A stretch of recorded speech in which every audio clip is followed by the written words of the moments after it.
What's up, everybody? Derek Anderson, the DA, and yeah, doing a little bit of catch up and out of the box for a minute.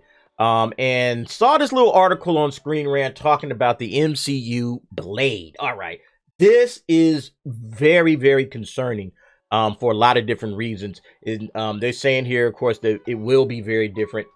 Obviously, it's going to be different because it looks like it's going to be a PG-13 film. And it says it can't ignore the Snipes movies. You know, I don't know if it will completely depart from it. But again, you have to figure that this is a movie that's not going to have a lot of blood. It's going to be PG-13, so it's not going to have a lot of the visceral action, the decapitations, the bloodletting. It's not going to have a lot of that kind of stuff. It's not going to be horror. It's going to be horror, but it's not going to be the kind of horror and the kind of action that we saw with Snipes.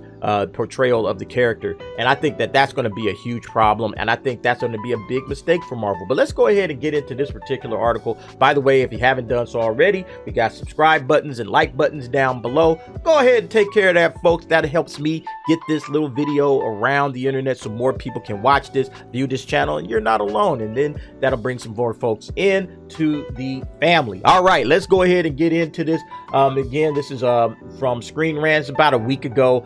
Like I said, doing a little bit of catch up, but let's go ahead and read through this because I have some thoughts.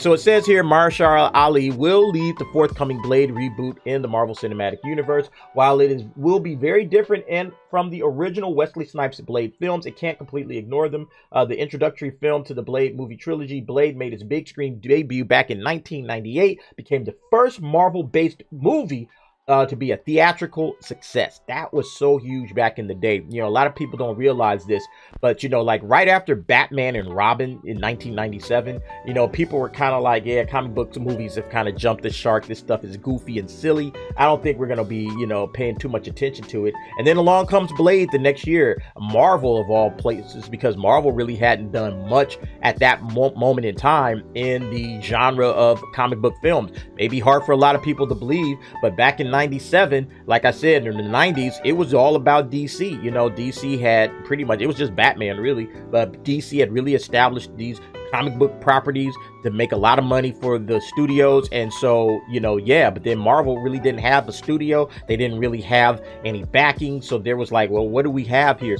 And yeah, so Blade was like the very first one, and it absolutely shot to the top of the box. Everybody loved it. And then it had a trilogy. You know, Blade 2 and Blade 3 was, you know, kind of a disappointment. Blade 2 was great.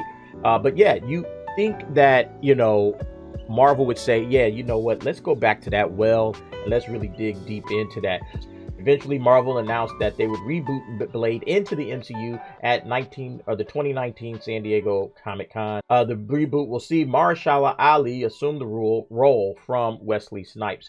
And you know, it goes on here. It's kind of talking about how Blade, you know, is kind of an important character. At least they see it that way. You know, reintroducing the character to modern audiences will be a task. I don't think it's going to be that difficult because honestly, for me, there was just something fun about this story and this world and this character. And you really hope that Marvel does them right. So down further in this article, it kind of talks about the original MCU Blades will be marketed very differently, obviously, right? Blade, when it first came out, was its only thing, right? Marvel's only thing. Now you have Marvel coming back, you know, the MCU. You know, the MCU practically markets itself. You know, you have tons of movies, tons of characters, you know, TV shows, you name it. So yeah, you don't really need to do a whole lot of marketing. You just need to slap that little Marvel Studios right on top of that little Blade logo, and off you go. That'll take care of itself.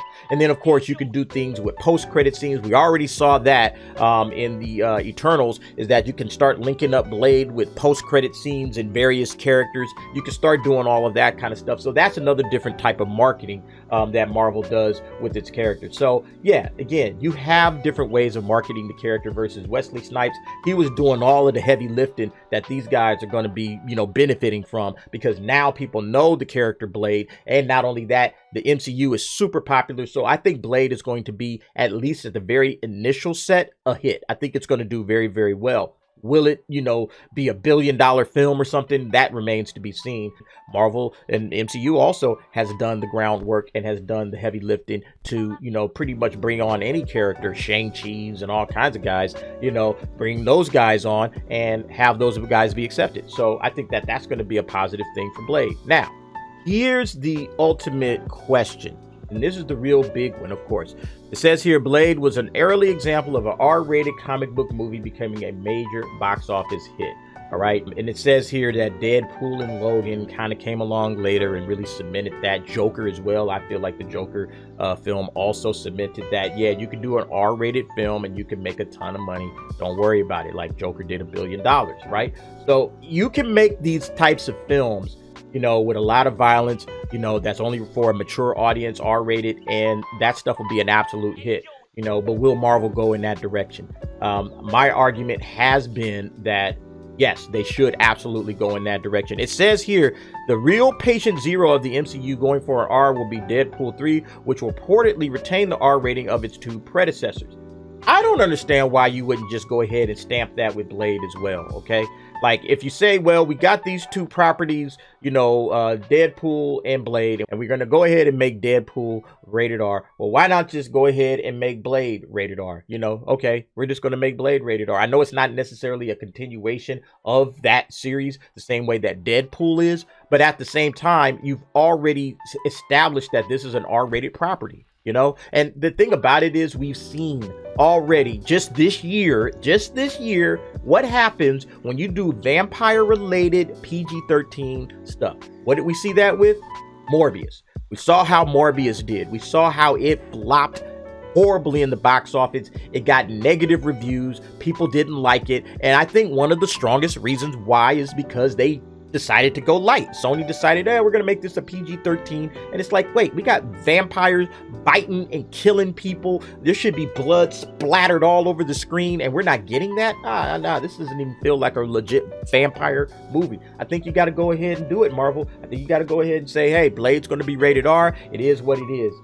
But it mentions this right here. It said Marvel Studios will surely find themselves weighing the pros and cons of Blade either adopting a PG-13 or an R. Considering the aforementioned legacy of the original R-rated Blade movies, it's seemingly an open question as to whether Marvel's Blade will truly stay in PG-13's frame or take off the gloves for the MCU's second R-rated entry.